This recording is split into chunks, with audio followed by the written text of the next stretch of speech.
want Republicans dead. Where I could stand in the middle of Fifth Avenue and shoot somebody and I wouldn't lose any voters, okay? The women with the least likelihood of getting pregnant are the ones most worried about having abortions. On January 6th of 2021, you had tens of thousands of people peacefully protesting. So, it's not a right-wing conspiracy theory. It's not QAnon. It's real.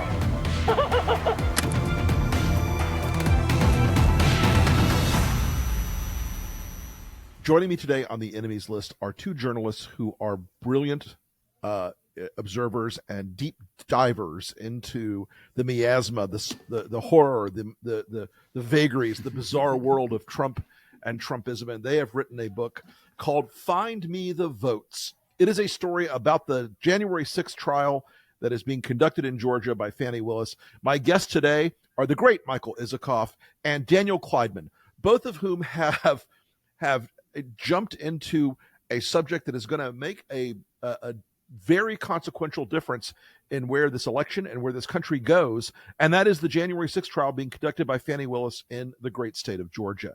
So, gentlemen, welcome to the podcast. Thank you so much for coming on the enemies list. I want to jump right in.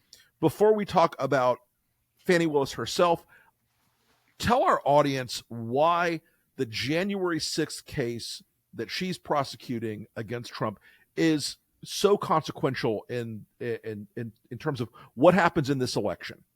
I would say it is, in some ways, the most significant of all the cases. Mm-hmm. By the way, and I wouldn't call it a January 6th case. It's much broader than That's January true. 6th. That's a good point. It is the story of the pressure campaign by Trump and his allies that began immediately after the election. In fact, you could probably trace it to before the election when they were making contingency plans if they didn't come out on top to challenge the results.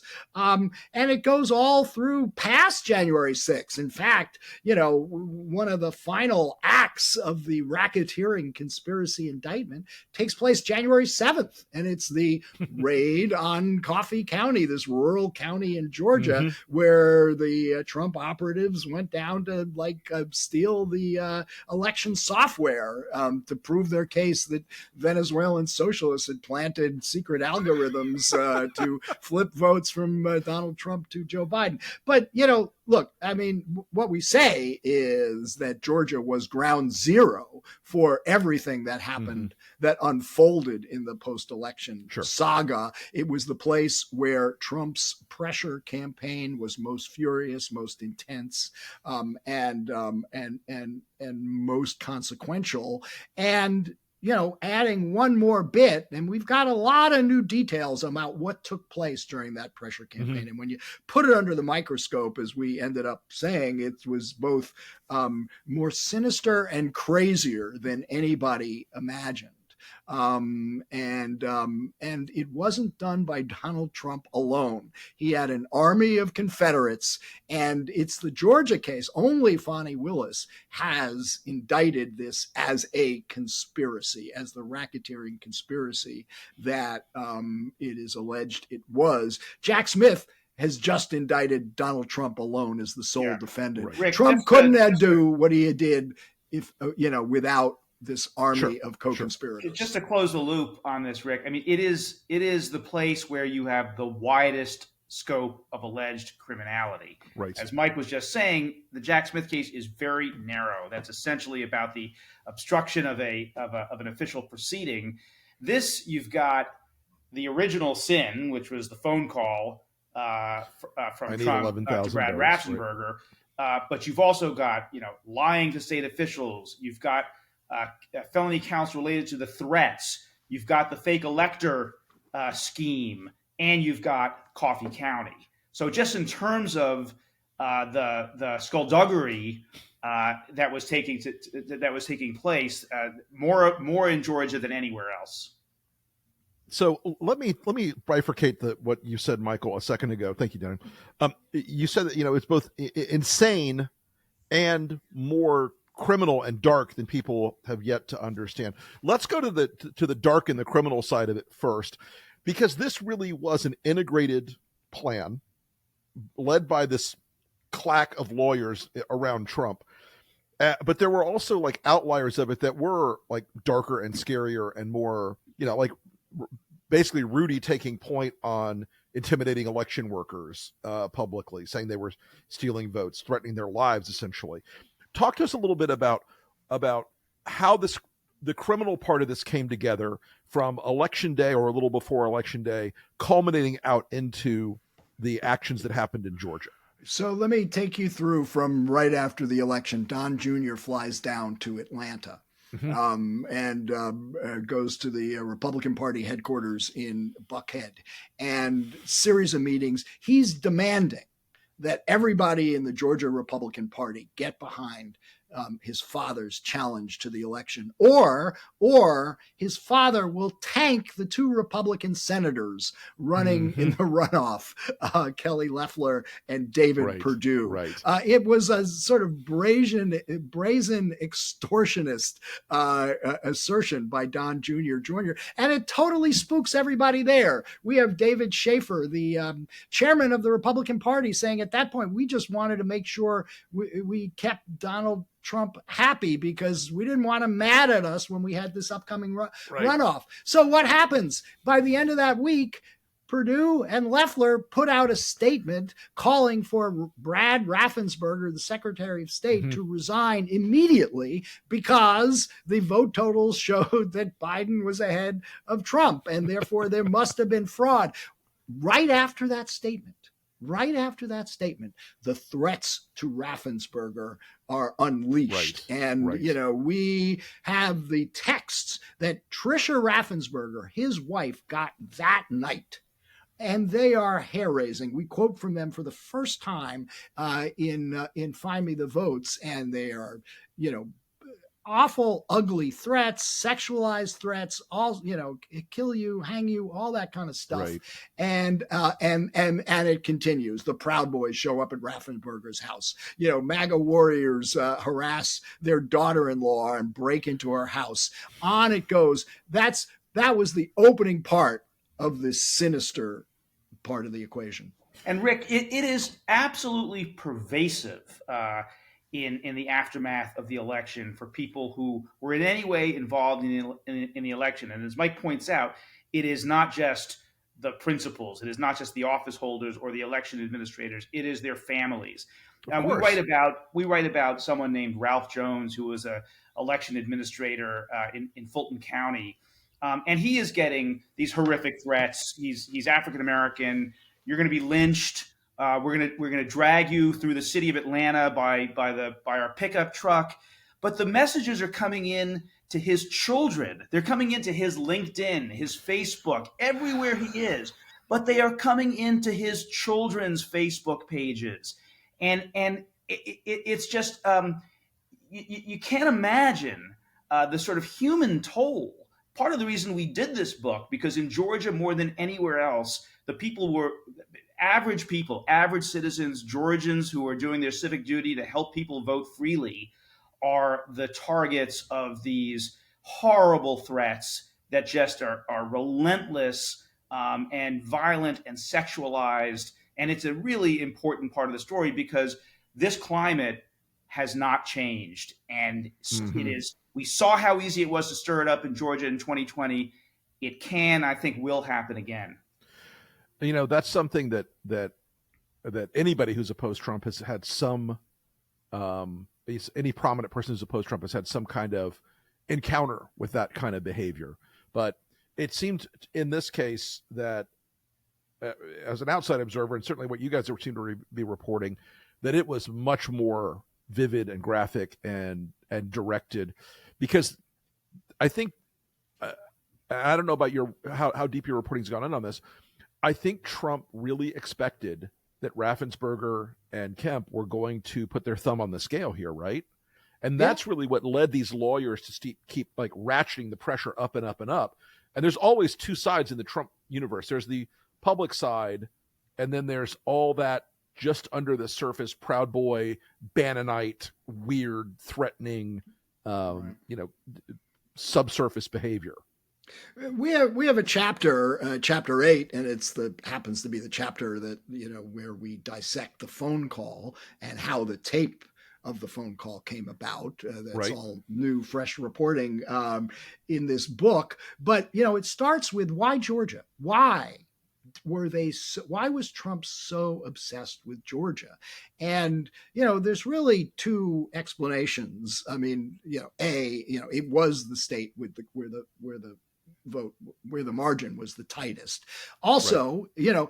He had, he looked at Georgia officialdom, and it was all Republicans, a Republican legislature, Republican governor, Republican attorney general, Republican secretary of state. Mm-hmm. And he figures, they got to do my bidding. He had endorsed Kemp and was just furious that Kemp was not carrying his water for this election. I mean, he looked at it almost as a personal betrayal on his part that right. These Republican office holders were not doing what he viewed as their civic duty, which was to get him elected, not to accurately count the votes in Georgia. So that was a big part of it. And also, and we say this, it was sort of like a domestic political version of the old Cold War domino theory. If they could just get one state, just get one state to flip, that could create the momentum for these other dominoes to fall. Because Georgia wouldn't have done it. It wouldn't have changed the ultimate outcome itself. But they figured as they were getting closer to January 6th, the clock was ticking. When is the phone call with Raffensperger? January 2nd. They just needed one more. They needed one win somewhere. And they figured Georgia was the best bet. But Raffensperger, Carr, Kemp, they all thwarted Trump's efforts. It was a Republican stone wall of resistance. The irony abounds.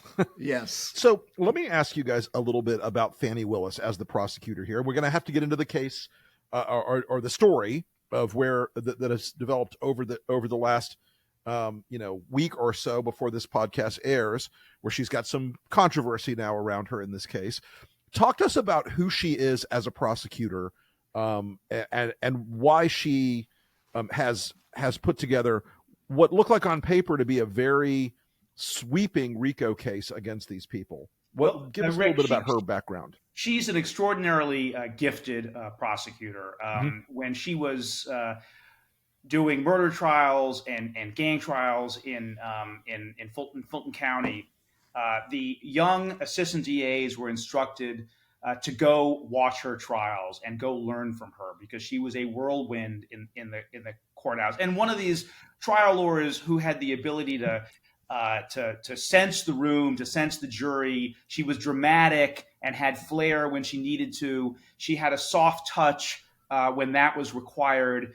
She could do it all. And she's a preparation freak.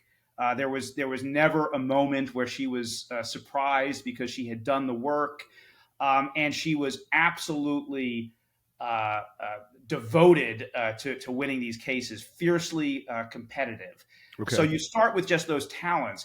Then the kinds of cases that she brought that prepared her for this Trump case. She was the lead trial lawyer in the Atlanta public schools case. This was the school cheating scandal.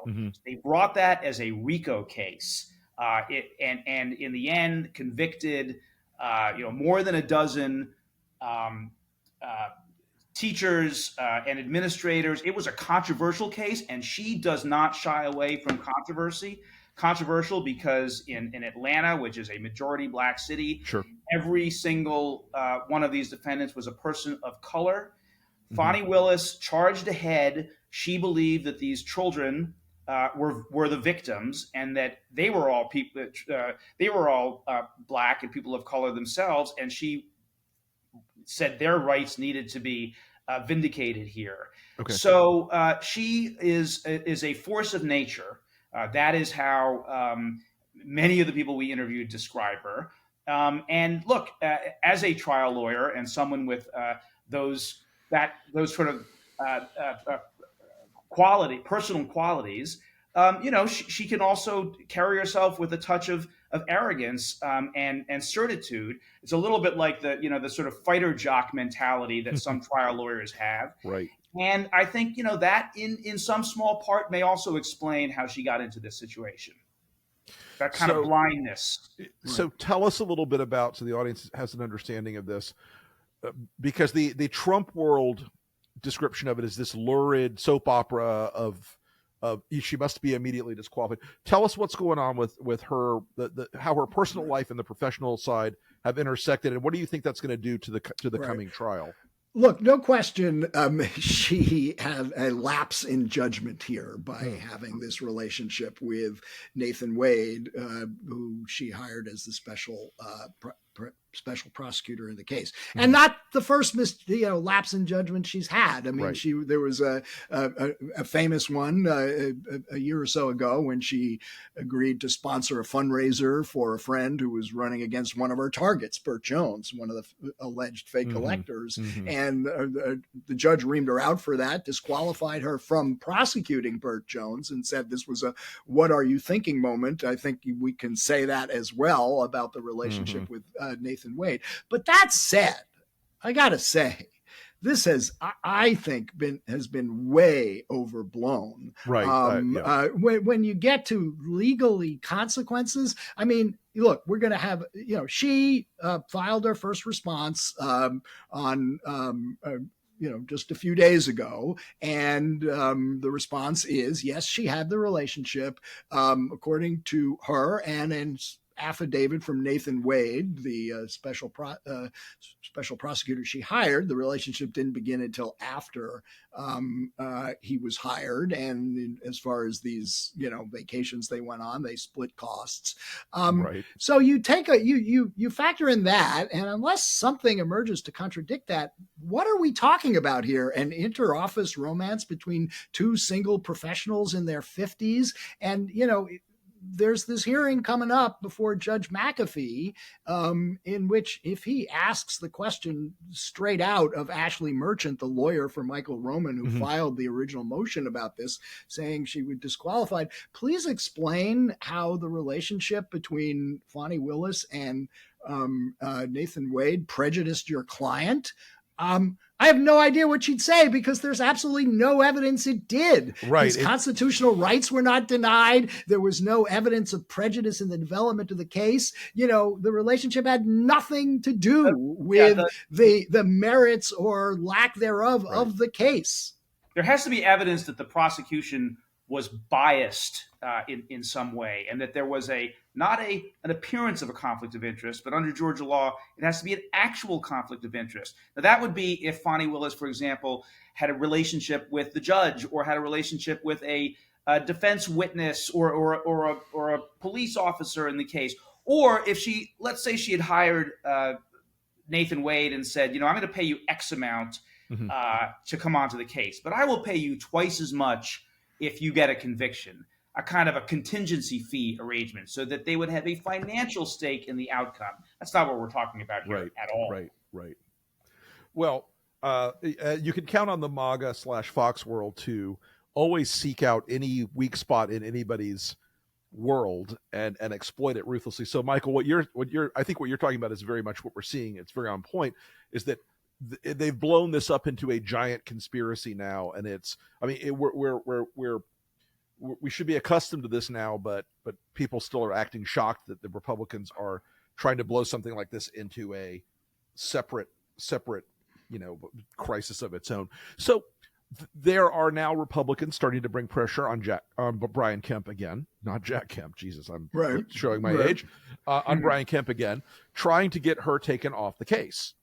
What do you think? Do you think Kemp is going to hold firm? I sense that he's a little less stalwart than he was back in 2021. Probably a little bit, because he's probably looking at the poll numbers, which do show Trump ahead in Georgia in a race against Biden this fall.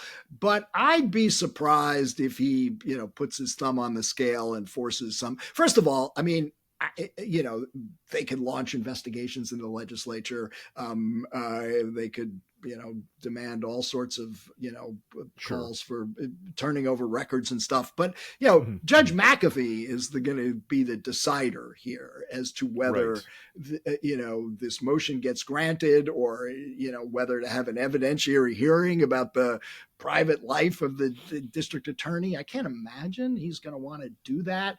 And if he ultimately rejects the motion, and doesn't disqualify her, which I think he's likely to do, then I think this gets tamped down considerably. Now, Okay. certainly the MAGA Republicans in the legislature are going to continue to make noise and do that. But I don't see Kemp or Chris Carr weighing in. If I had to guess, if that's the case. I would think that Brian Kemp actually wants to see Donald Trump go on trial in Georgia, because if she's expelled, I'm not so sure about that. Hold on. Let me make the case here. Okay. All right. If first of all, Fani Willis is disqualified, her whole team is disqualified, and under Georgia law, the entire office is disqualified, which in all likelihood means this case falls apart. I'm not sure that they're going to actually be able to try it at all. And, Brian Kemp, by all accounts, is interested in a Senate run in 2028. Oh, yes. I would think he would like to see, MAGA Republicanism go down in Georgia. I think a trial of Donald Trump and a conviction of Donald Trump in Georgia is going to help that cause. So if he's thinking purely politically, I'm not sure that he wants to see Fani Willis thrown off this case. Interesting. I think you're right. It's such a moment of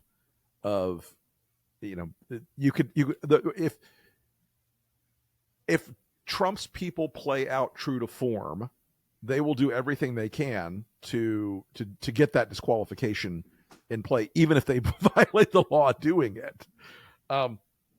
So let me ask you this, going back to more of her prosecution of the case so far. I think a lot of people in MAGA world thought there would be this sort of omerta, like Rudy has kept the sort of general code of silence about Trump. But she managed to flip quite a number of these people in the course of this, in part because Trump basically said, I'll cover your legal fees, and then didn't. Which one of those people do you think so far is the most consequential? And how much more do you think she could expect to get in terms of flipping more of the witnesses and the co-conspirators in the case? So she's got 4 cooperating defendants, right? Sidney Powell, Kenneth Cheeseborough, who was the architect of the fake elector scheme, and the bail bondsman whose name keeps Scott Hall, and Jenna Ellis. Scott Hall shows up a lot of places. Yes, he does. Fascinating character. Brother-in-law of Dave Bossie, by the way, who you may remember. Yes, of course. He's a bail bondsman who is like completely obsessed in MAGA world and actually was part of that Coffee County raid on January 7th. I would think, look, what we don't know exactly what there's no public proffer here. She did put all these people under for videotaped interviews before they signed the plea, their plea. Their guilty pleas, and we haven't seen, so we don't know exactly. I would think both Cheeseborough as the architect of the fake elector scheme, I think, is pretty significant to put in, what was going through their heads and how they were really using that, not because they needed some contingency for a lawsuit, because they needed to create this semblance of a dispute, semblance of their rival electors, so they could jam Pence to reject the Biden electors and throw it open to the House or send it back to state legislatures. That was what the game plan, and that's in some of the memos. If you read the memos closely, you see that's what it was really about. And Powell, of course, I mean, as we report in the book, Powell was probably the most extreme in proposing like extra legal illegal methods. I mean, we talked about how she was plotting criminal break-ins at election offices around the country, right? And walk us through that a little bit. I don't think people know that story. Yeah, it is an incredible story. We came across it. This is just a week or so after the election. I think Danny referred to it before. But, she says, okay, we got to get the evidence of the secret algorithms that Hugo Chavez planted in the Dominion voting machines. So we need to get access to those machines, right? We need to get them. Let's get our hands on those machines. Let's break into election offices and seize the software. And, oh, by the way, that would be illegal, but we'll have these hunting licenses, preemptive presidential pardons. So we trace how that actually led to the real raid in Coffee County. It's a follow the dots kind of thing. But, when you see the dots connected, as we try to do in this book, the scales fall from your eyes. On the cooperating witnesses, I would just add one. I think Jenna Ellis is someone to keep an eye on, because if you watched her public plea in the courtroom, she cried. I mean, I saw evidence of actual contrition with Jenna Ellis, whereas Sidney Powell certainly knows a lot, but she has been out there since her plea, continuing with some of these conspiracy theories about 2020. I get the sense that Jenna Ellis has had a kind of come to Jesus moment through that process, and could be a pretty damning witness. And just one other point to make here is the fact that she got these 4 defendants to plead guilty is a vindication of the whole RICO strategy she used. That's why you use RICO. You threaten people with serious criminal penalties, and you get the come to Jesus moments where they agree to and flip. In all likelihood, there will be more. And worth pointing out that Jack Smith has no cooperating witnesses that we know about. I mean, he may in his back pocket, but we'll see. Right now, she's the only one that's gotten guilty pleas. Right. That's always the magic of RICO. That whole Section 848 thing of continuing criminal enterprises and the threat of people down the chain rolling it up. So it is interesting that she's been the one who. And I heard an argument that Jack Smith didn't do that, in part because it would have taken so much longer on the case to build the case out of the things he's pursuing. And he's under the gun because at some point, Merrick Garland, the theory of it is, will say, okay, time's up. We gotta, he's the nominee now. And, your clock is out. But it is interesting that she's one of the few people who's actually managed to break people off. And I've got to wonder how my old friend Rudy is feeling right now. Broke, bankrupt, one of the largest defamation judgments for a private individual in the country in ages, and the whole thing seems to have rounded up to, I don't think there's much she can offer him at this point, but clearly none of these people are coming out of this thing with any support from Trump world. Then that seems to me like that was a huge failing on Trump's part. He could have kept that omerta going if he had just said to people, I'll take care of you on the back end. But Rudy had to beg for money from Trump. I think he did hold one fundraiser, but I mean the legal bills that Rudy must have racked up, and now the judgment against him. I mean, Trump, obviously Trump has his own problems with money judgments against him, so there may be less money to actually bail out Rudy with. Yeah. But Rick, also remember, in the federal cases, Trump could say, hey, keep quiet. I'll win the election. I'll pardon you. He can't do that in Georgia. In fact, you can't get a pardon in Georgia at all until you've served your sentence. Yeah. And then you have to wait 5 years. 5 years after completing your sentence, then you can apply to a pardon and parole board. So he can't, there's no pardon in the offing in Georgia. Another reason why the Georgia case is so important. Don't think that the Georgia legislature won't change that law if Trump asks them to, but let's not give them any bad ideas. So in all this, I have one more question about Trump's reaction to Fani Willis has been extremely bad and dark. Is it that she's a woman? Is it that she's African American? He seems to have had a reaction on her that is really nasty, really, really, truly ugly. Or is it just a threat of the scope of the case against him? My guess it's a combination. As you point out, I mean, he called her a racist. He called her a radical. He called her a Marxist. He said without a shred of evidence that she, was having an affair with a gangbanger of some kind.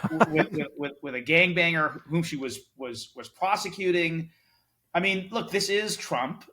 He goes for the jugular. Interestingly, and we say this in the epilogue of our book, Fani Willis punches back, and there may be some sense in which he will have a kind of grudging admiration for her because she doesn't just take it. I mean, there's some people will remember that after the indictment, she started getting letters from Jim Jordan, whose committee was investigating her, and the letters in response were pretty extraordinary. Allow me to give you a tutorial on conspiracy law. And then she suggested that he buy a book, the tome on Georgia, the Georgia conspiracy statute, written by John Floyd, who is a member of her team and one of the most respected, really experts on conspiracy law. And then she said, for non-bar members, it's $250, whatever. Well, that was a dig at Jim Jordan, who is a lawyer but who never passed the bar. Right. So, Right. Well, this is going to be a fascinating case to watch. And this book, folks, it's Find Me the Votes, a hard-charging Georgia prosecutor, a rogue president, and the plot to steal an American election. Michael Isikoff, Daniel Klaidman, thank you so much for coming on the Enemies List today. I really appreciate your time, and I look forward to watching this case unfold and to watching you guys continue to give it some of the best analysis out there. Thanks again for coming on. Thank you. Thanks, Rick. Appreciate it.